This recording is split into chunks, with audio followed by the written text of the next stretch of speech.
My name is Crystal, and I recently discovered that my husband, my high school sweetheart, is gay. I'm 34, he's 35, and we've been together since our freshman year of high school. I was the quiet girl, the one who stayed in the background, while he was goofy, loud, and full of energy, the kind of guy who could make anyone laugh. And somehow, we just fit. We started talking, and before I knew it, what we had was real and deep. Our love lasted through high school, through college, and into our adult lives. We built a home. We raised two beautiful daughters together. He was my person, or at least I thought he was. He's still a good father. I won't take that from him, but he's not a good partner, not anymore. The change didn't happen overnight, but looking back, I can see the cracks. It began in our 20s when I was 21 and he was 22. He slowly started becoming distant. At first, it was little things. He wouldn't talk to me the way he used to. The laughter we shared became less frequent. The space between us began to grow. And then came the intimacy, or rather, the lack of it. We used to be close in that way. It wasn't just about sex. It was about connection. But then he stopped. There was no explanation, just nothing. I'd try to touch him and he'd pull away. And when we did have sex, it felt like he wasn't really there, like he didn't want to touch me. I felt like a stranger in my own marriage, unwanted, invisible. But I didn't ask. I told myself he was tired, stressed, overwhelmed with work.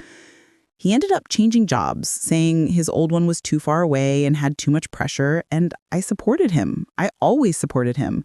After he switched jobs, I saw him light up again, but not for me.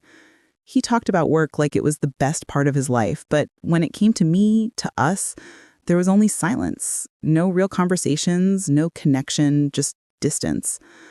At one point, I thought he was cheating on me with a woman. It hurt to imagine, but it would have made a kind of sense, that kind of pain I could have processed. But it wasn't a woman. It was a man. One night, he told me he was going out to a club with colleagues, and I said, okay. I've never been the type to control a man or stop him from having fun, but something didn't feel right. My gut was screaming, so I did something I never thought I'd do. I put a tracker in his vehicle, I called our babysitter to stay with the girls, and I followed him. He pulled up to a place I didn't recognize at first, but when I looked closer, my heart started racing. It was a gay bar. I'm not homophobic, I need that to be clear, but in that moment, I felt completely overwhelmed. Not because of the place, but because of what it meant, what it confirmed. And still, I walked in. The bar was colorful, loud, and full of energy. People smiled at me, waved, even complimented my dress. It was warm, happy, even beautiful in its own way. But I wasn't there to enjoy the atmosphere. I was searching.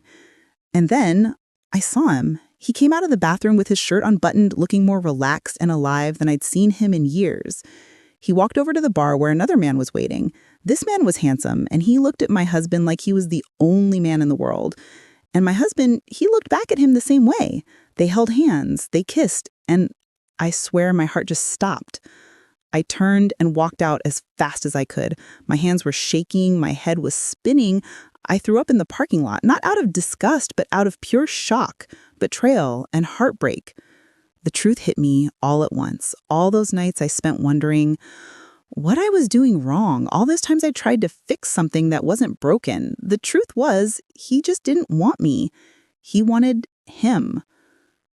When he came home that night, I was already waiting, and I lost it. I screamed, I shouted, I showed him the photo I took. He looked at it and tried to speak. He said, I can explain, but I couldn't hear it. I told him to shut up. I asked him how he dared to lie to me all these years, and he didn't fight me. He didn't really apologize. He didn't say much of anything. He just walked out. And I was left sitting on the couch crying until I couldn't breathe. My baby girls heard everything. They were crying too.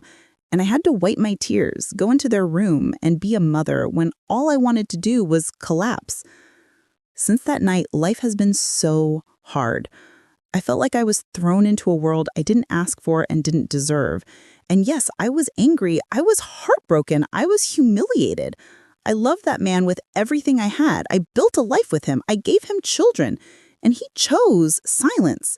But this isn't where my story ends, because now it was my turn to choose. And I chose healing. I chose strength. I chose to raise my daughters with love, with honesty, and with courage, even if I had to rebuild myself from scratch. He may have lied about who he was, but I won't lie about who I'm becoming. Jack, my husband, well, my ex-husband now, is living happily with his new husband.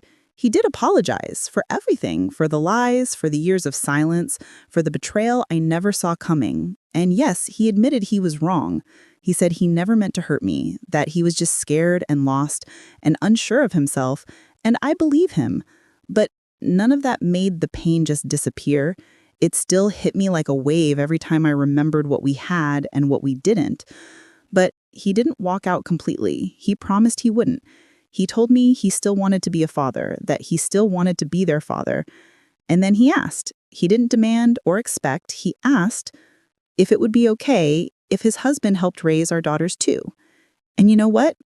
I said yes, because no matter what happened between him and me, those girls are still his, and they still need him. Jack loves them deeply. That part was never fake. And if his husband can be another good influence in their lives, someone who is kind and stable and supportive, then why should I let my pain get in the way of their joy? Yes, it hurt, of course it did, knowing he cheated, even if it was with a man. It still stings. It still made me question everything about myself, about our past, about whether I was ever enough. But I also know this, I'd rather see him happy and whole than spend my life trying to make his a living hell. I could have been bitter. I could have used the girls as leverage, played the victim, tried to tear him down. But I'm not that woman. I won't be that woman because that kind of hate only eats you alive.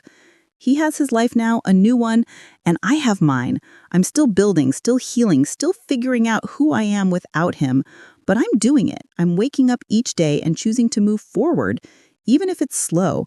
And every time I see my daughter smile, I remember exactly why I chose peace, because they are worth more than anger, more than revenge, because I am worth more than the heartbreak that tried to define me.